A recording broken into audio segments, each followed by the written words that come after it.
Hello, good morning. I've been thinking about this all weekend, the school shooting recently in Florida, and it's been bothering me on what exactly went on here. And I was trying to figure out why it bothered me so much.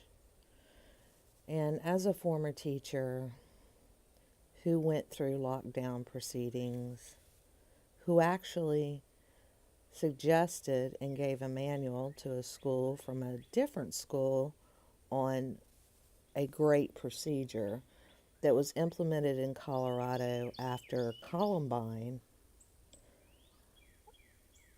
I began to realize that a particular interview with one of the students after the shooting just did not make any sense at all. And being in a very populated area, you would think that Florida would have a good grasp on lockdowns, since there was also a drill that morning. So, what I'm going to speak about is one particular interview, and I'm not putting anything up on my video. I don't feel comfortable with students being further exposed, but I'm going to talk about this one instance where this student, a girl, was walking with Cruz and talking to him while evacuating. Now, prior to that, she said she had been in the bathroom, and at that point was not alarmed at all. Came back to the room and knocked on the door to get back in. And when she knocked on the door, she heard the alarm go off, fire alarm.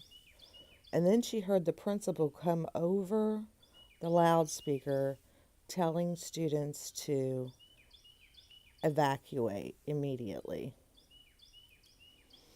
Now, that would mean that they immediately get out of the room and they're in the hallway going towards the stairs. So we're on the second or third floor, and standing next to her is Nikolas Cruz, whom she said jokingly that, I would have thought you would have done it. And he responds, huh? So, and she wasn't afraid, so there was obviously no guns visible, like he was in some sort of stance or jittery or something that would make her alarmed, because she said she was not scared. Okay, now let's go back to what the principal did. And she heard gunshots while evacuating. So if Nikolas Cruz is standing next to her and she heard gunshots, who's firing? And if he's already done firing and he's just trying to blend into the students, why is the principal telling them to evacuate and not lock down in place? See, procedure is you get a code over the loudspeaker, which they said code red. We never use code red because red is alarming and we didn't want to hype the students up prior. There's not a whole lot of practice to a lockdown. It is on the teacher in this circumstance. Now, a fire drill, you need them to file out in single order and go a certain direction and meet at a certain place and take roll. But on a lockdown, the teacher's responsible for locking the door, covering all windows, which a lot of teachers would have students work on windows, especially if you're on the first floor, your door window, so that nobody has visibility into the room, so you're not like sitting ducks in there that could be pecked off easily. You do Turn out the lights. You remain quiet. If you're going to be in there for a long time, you should always have a 5-gallon bucket, concentrated Lysol in case they need to use the restroom, with a shower curtain that can be held up for privacy, water, snacks that all of them can eat, crackers, anything that is easily stored for long periods of time, something that can help them be sustainable, granola bars, those sorts of things. Plenty of them, because you usually have at least 30 in your room. And we would have laminated cards, and you would put a laminated green 8x10 piece of paper laminated under the door in the hallway, and that would show that the room is secure, the gunman is not in there. But it would also show that you are in there with students. If you had a red card, that meant that the gunman was in there with you, maybe holding you hostage, hiding, etc. So that when the authorities arrived, they could quickly go through hallways and see what rooms were clear and what rooms had no card or a red card, so they could quickly go through and check those rooms. Nobody would just open the door to anyone. You do not open the door to anyone. You are supposed to act like you are not in there. And not until you get an all clear over the speaker from a recognizable voice, like the principal or vice principal, would you even dare to open the door. I don't care if a police officer was showing up or not. Banging on the door. Army. They said people, what'd you say, Army dudes? That was another student. What the hell is the Army doing there so soon? We never had the Army show up. None of this is making any sense to me at all. And if Cruz is walking down the hallway with this girl down the stairs, obviously the shooting's already happened if it's him. Let's forget about the other shots they hear on the other side of the building from Lord knows what. She thought there was a second gunman. But if there's shots already been fired, when the fire alarm goes off, you don't tell your students to evacuate. You call a code red, I guess that was their call, or you tell them to lock down.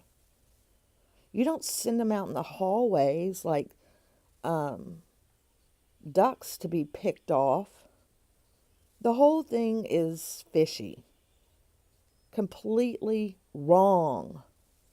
Wrong, wrong, wrong. Because they're leaving the building and she's still hearing a gun being fired. Why would you have students leave the classroom to evacuate for a fire alarm when guns are going off? Where is he? In a whole different location? Does he have no idea what's going on? Or she, the principal? What the hell is going on? I've never heard such nonsense. And after I sat there for a while, I had watched videos several times, and I was like, what is bothering me? What is bothering? None of this is procedure. None of this is procedure. This is nothing like I've been taught as far as a lockdown with an active gunman on campus. And I've been through several drills, not active gunmen, but several drills. We had one time where a student had a gun, but no one was shot, and he wasn't threatening anybody with the gun. He just shouldn't have had the gun. But they still put us on lockdown, which they should have. I I don't understand this at all. I really don't. It just baffles my mind. And I kept thinking about it and thinking about it and thinking about it and trying to analyze it. One thing I'm trying to do with my channel is be the voice of reason. Think of things logically, not from a leftist point of view or right side point of view, not anything. Just as a human being with life experiences. And my life experiences tell me this is way wrong. And I haven't heard anybody specifically point out about procedures and how bizarre this is. But as a former teacher, I'm here to tell you the procedures were not followed. None of it makes any sense. Why would you send students out into a hallway along with teachers when there is an active gunman that she heard going on? And she's speaking to the supposed gunman who just got through finished shooting. So why would you yell for them to evacuate? And all these people opening doors to these army guys, as they called them. No, no, no, no, no, no, no. That's not what should happen. You don't trust anybody that comes to that door unless you know them personally. I don't know if a guy, an army guy, is the shooter or truly from the army or who they are. Think about it, people. Just think. Stop getting caught up in your emotions. I know it's hard. That's why I sat back a few days and thought about this even more. Because I really want to try and be as objective as possible and give you my life experiences and how this just doesn't add up. Y'all have a nice day. I will talk to you later. Thank you.